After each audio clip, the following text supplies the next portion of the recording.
സാമ്പത്തികമായി പിന്നോക്കം നിൽക്കുന്ന ആളുകൾക്ക് അടിയന്തര ചികിത്സ ആവശ്യമായി വരുമ്പോൾ പൈസയില്ല എന്ന കാരണത്താൽ പ്രൈവറ്റ് ഹോസ്പിറ്റലുകൾക്ക് ചികിത്സ നിഷേധിക്കാനാവുമോ?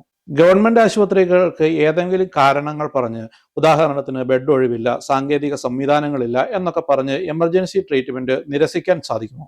പണത്തിന്റെ കുറവ് മൂലം ജീവിക്കാനുള്ള നമ്മുടെ അവകാശം നിഷേധിക്കാൻ ഇങ്ങനെയുള്ള ആശുപത്രികൾക്ക് കഴിയുമോ? ഉത്തരം ഇല്ല എന്നതാണ്. കാരണം ഭരണഘടന ഇന്ത്യയിലെ പൗരന്മാർക്ക് ഉറപ്പു നൽകുന്ന ചില കാര്യങ്ങളുണ്ട്. എല്ലാം വ്യക്തമായി മനസ്സിലാക്കുന്നതിന് വീഡിയോ മുഴുവനായും കാണുക. തീർച്ചയായും ഈ 7 മിനിറ്റ് നിങ്ങൾക്ക് ഒരു മുതൽക്കൂട്ട് തന്നെയായിരിക്കും. ഇന്ത്യൻ ഭരണഘടനയുടെ ആർട്ടിക്കിൾ 21 പ്രകാരം ജീവിക്കാനുള്ള അവകാശത്തിൽ ഈ പറയുന്ന ചികിത്സയും, അതായത് ഫലപ്രദമായ വൈദ്യ ചികിത്സയ്ക്കുള്ള അവകാശവും എല്ലാം ഉൾപ്പെടുന്നു എന്ന് മനസ്സിലാക്കുക. പ്രത്യേകിച്ച് അടിയന്തര സാഹചര്യങ്ങളിലൊക്കെ തന്നെ ഈ ഒരു തത്വം സുപ്രീം കോടതി പതിറ്റാണ്ടുകളായി തന്നെ അംഗീകരിച്ചു പോരുന്നുണ്ട്. അടിയന്തര വൈദ്യ ചികിത്സ ഒരു കരാർ സേവനമായി കണക്കാക്കുന്നില്ല, അത് സർക്കാരിന്റെ ബാധ്യതയായി തന്നെയാണ് കണക്കാക്കുന്നത്.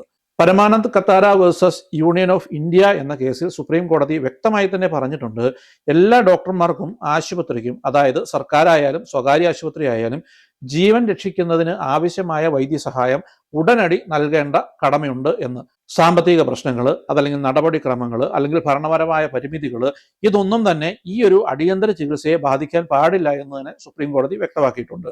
പലപ്പോഴും നമ്മൾ പത്രങ്ങളിലും TV ചാനലുകളിലും ഒക്കെ കേൾക്കാറുള്ള വാർത്തകളാണ്, ചികിത്സ വൈകിപ്പിച്ചതുകൊണ്ട് രോഗി മരിച്ചു, അതല്ലെങ്കിൽ സർക്കാർ ആശുപത്രി ജീവനക്കാർ അവഗണിച്ചതുകൊണ്ട്, അല്ലെങ്കിൽ അവരുടെ കൃത്യമായ ഇടപെടൽ ഉണ്ടാകാത്തത് കൊണ്ട് രോഗിക്ക് ഉണ്ടായ സാരമായ ബുദ്ധിമുട്ടുകൾ, ഇങ്ങനെയൊക്കെ പല വാർത്തകൾ നമ്മൾ നിത്യേന കേൾക്കുന്നുണ്ട്. മനസ്സിലാക്കുക, ഇതിനൊക്കെ പലപ്പോഴും പരിഹാരം ലഭിക്കാതെ പോകുന്നത് ഇങ്ങനെയുള്ള പ്രശ്നങ്ങളെ നമ്മൾ വളരെ വൈകാരികമായി സമീപിക്കുന്നത് കൊണ്ടാണ്. അത് കൃത്യമായിട്ട് ഫലം കാണുന്നതിനുള്ള സാധ്യത വളരെ കുറവാണ്. അതിനു പകരം അതിനെ നിയമപരമായി നേരിടുന്നതിനും അതിലെ നിയമവശങ്ങളെക്കുറിച്ച് മനസ്സിലാക്കുന്നതിനും നമുക്ക് സാധിച്ചു കഴിഞ്ഞാൽ ഒരു പരിധിവരെ ഇങ്ങനെയുള്ള പ്രശ്നങ്ങൾക്കകത്ത് ഒരു യഥാർത്ഥ നീതി ലഭ്യമാക്കുന്നതിന് സഹായിക്കും എന്ന് ഞാൻ വിശ്വസിക്കുന്നു. സർക്കാർ ആശുപത്രിയിൽ നിങ്ങൾ തടസ്സം നേരിടുന്നുവെങ്കിൽ, അല്ലെങ്കിൽ അവർക്ക് അവിടെ കൈകാര്യം ചെയ്യാൻ കഴിയാത്ത രീതിയിലുള്ള എമർജൻസി സിറ്റുവേഷൻ ആണ് എന്ന് പറയുന്നുവെങ്കിൽ, തീർച്ചയായും നിങ്ങൾ ഉടൻ തന്നെ അടുത്ത ഏറ്റവും നല്ല ഹോസ്പിറ്റലിലേക്ക് രോഗിയെ എത്തിക്കാൻ ശ്രമിക്കേണ്ടതാണ്. പക്ഷേ ഇങ്ങനെ ചെയ്യുമ്പോൾ അവിടെ നിന്നും രേഖാമൂലമുള്ള ഒരു റെഫറൽ ലെറ്റർ ആവശ്യപ്പെടുക. ഇത് അവർക്ക് നിയമപരമായി തന്നെ ഒരു ബാധ്യത ഉണ്ടാക്കുന്നു. അതായത് ഇവർ പറഞ്ഞ കാര്യങ്ങളുടെ നിയമവശം അതോടുകൂടി അവർക്കൊരു ബാധ്യതയായി തന്നെ മാറുന്നു. ഏതെങ്കിലും സാഹചര്യത്തിൽ ഇത് നിഷേധിച്ചാൽ, അങ്ങനെ അവരെ നിഷേധിക്കുന്നതിൻ്റെ ഒരു വീഡിയോ നമ്മുടെ മൊബൈലിൽ പകർത്തുകയും ഈ ദൃശ്യം പ്രചരിപ്പിക്കാതെ, അതായത് ഈ മൊബൈൽ ദൃശ്യം നമ്മൾ മറ്റ് വാട്സാപ്പ് ഗ്രൂപ്പുകളിൽ കൂടെയോ അതല്ലെങ്കിൽ ഫേസ്ബുക്കിൽ കൂടെയോ ഒന്നും സോഷ്യൽ മീഡിയ വഴി പ്രചരിപ്പിക്കാതെ ഈ ദൃശ്യം നമ്മുടെ മൊബൈലിൽ തന്നെ സൂക്ഷിക്കുകയും, എന്നാൽ പിന്നീട് ആവശ്യമായി വരുന്ന സാഹചര്യത്തിൽ ഫോണോട് കൂടിയിട്ട് ഈ ദൃശ്യം നമ്മൾ ഹാജരാക്കുന്നതിനും ശ്രമിക്കുക. അതിനുശേഷം രോഗിയെ തൊട്ടടുത്തുള്ള ഹോസ്പിറ്റലിലേക്ക് മാറ്റാം. അത് സ്വകാര്യ ആശുപത്രി ആയാലും മതി. ഏറ്റവും നല്ല ചികിത്സാ സംവിധാനങ്ങളുള്ള, അല്ലെങ്കിൽ ഈ എമർജൻസിക്ക് ആവശ്യമായ മതിയായ ചികിത്സാ സംവിധാനം കൊടുക്കുന്നതിന് സാധ്യമായ ഏത് ഹോസ്പിറ്റലായാലും അങ്ങോട്ടേക്ക് പോകാവുന്നതാണ്. അതായത് നിങ്ങൾ ഒരു സർക്കാർ ആശുപത്രി തേടി ഈ രോഗിയുടെ ജീവൻ അപകടത്തിലാക്കേണ്ട ആവശ്യമില്ല എന്ന് അർത്ഥം. തൊട്ടടുത്തുള്ള ഏറ്റവും വേഗം എത്തിപ്പെടാൻ പറ്റുന്ന ആശുപത്രിയിലേക്ക് തന്നെ നിങ്ങൾക്ക് രോഗിയെ എത്തിക്കാവുന്നതാണ്. കേരളത്തെ സംബന്ധിച്ചിടത്തോളം ഈ കാര്യങ്ങൾ, അല്ലെങ്കിൽ ഈ സാഹചര്യങ്ങൾ എങ്ങനെ കൈകാര്യം ചെയ്യാം എന്നൊന്ന് നോക്കാം. കാരുണ്യ ആരോഗ്യ സുരക്ഷാ പദ്ധതി അഥവാ KASP ഇവിടെ രോഗിയുടെ സഹായത്തിനെത്തുന്നു. കാരുണ്യ ആരോഗ്യ സുരക്ഷാ പദ്ധതി എന്നത് ഒരു ഇൻഷുറൻസ് പദ്ധതിയാണ്.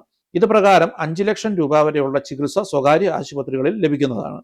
ഇനി ഏതെങ്കിലും രീതിയിൽ KASP കവറേജ് തീർന്നു പോകുന്നു, അതായത് 5 ലക്ഷം രൂപയ്ക്കുള്ളിൽ ഈ ചികിത്സാ ചെലവ് നിൽക്കുന്നില്ല എങ്കിൽ, അതിൽ കൂടുതൽ ആവുകയാണെങ്കിലും ആർട്ടിക്കിൾ 21 പ്രകാരം ഭരണഘടനാ കടമ ഇല്ലാണ്ടാകുന്നില്ല എന്ന് മനസ്സിലാക്കുക. അത് വീണ്ടും സ്റ്റേറ്റിന്റെ ബാധ്യത തന്നെയായിരിക്കും ഇങ്ങനെയുള്ള സാഹചര്യങ്ങളിൽ ചികിത്സ ഉറപ്പാക്കേണ്ടത്. നിയമപരമായി പറയുമ്പോൾ ഒരു രോഗിയെ അടിയന്തരാവസ്ഥയിൽ ആശുപത്രിയിൽ പ്രവേശിപ്പിച്ചു കഴിഞ്ഞാൽ ആശുപത്രിയുടെ അടിയന്തര കടമ രോഗിയെ സ്റ്റെബിലൈസ് ചെയ്യുക എന്നതാണ്. അതായത് അപകടഘട്ടം കടന്നു പോകുന്നതിന് രോഗിയെ സഹായിക്കുക എന്നുള്ളതാണ്. ഈ ഘട്ടത്തിൽ ഇൻഷുറൻസ് പരിധി എത്തിയതിന്റെ പേരിൽ മാത്രം ചികിത്സ പെട്ടെന്ന് നിർത്താൻ കഴിയില്ല.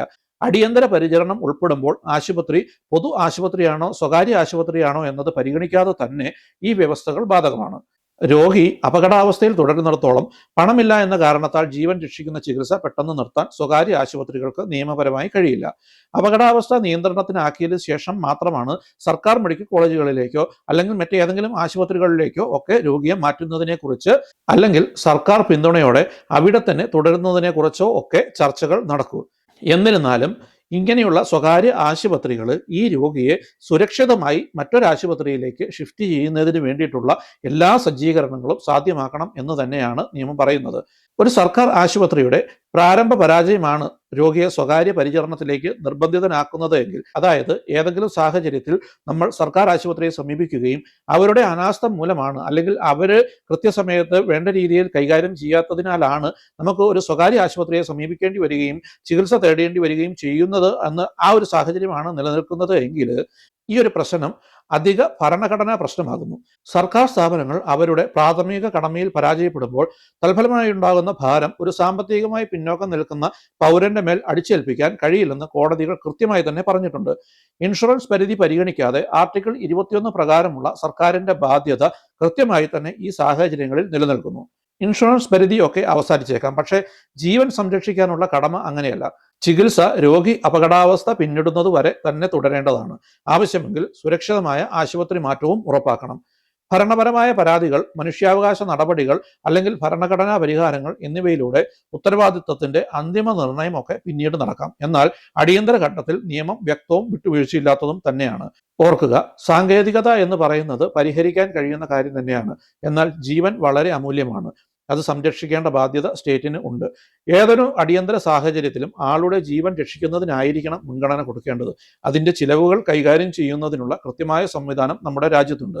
പക്ഷേ പലപ്പോഴും അറിവില്ലായ്മയും ഉദ്യോഗസ്ഥരുടെ അലംഭാവവും മൂലം ഇതൊന്നും കൃത്യമായി നടക്കാതെ വരികയും ചെയ്യുന്നു എന്നതൊരു യാഥാർത്ഥ്യമായി നമുക്ക് മുന്നിലുണ്ട്. ഒരു ജീവന് മുന്നിൽ നമുക്കെല്ലാം കുറച്ചുകൂടി മനുഷ്യത്വമുള്ളവരാവാം. നമ്മുടെ എല്ലാം നന്മയ്ക്കായുള്ള ഇത്തരം സംവിധാനങ്ങൾ അറിവില്ലാത്ത ആൾക്കാരിലേക്ക് എത്തിക്കാൻ കഴിയുന്നതിലൂടെ അവരുടെ ജീവനും ഒരു പുതുവെളിച്ചമേകാൻ നമുക്ക് കഴിയും. ഈ വീഡിയോ നിങ്ങൾക്ക് ഇഷ്ടമായെങ്കിൽ നിങ്ങളുടെ അഭിപ്രായമെല്ലാം കമന്റായി രേഖപ്പെടുത്തുമല്ലോ. വീഡിയോ കണ്ട എല്ലാവർക്കും നന്ദി.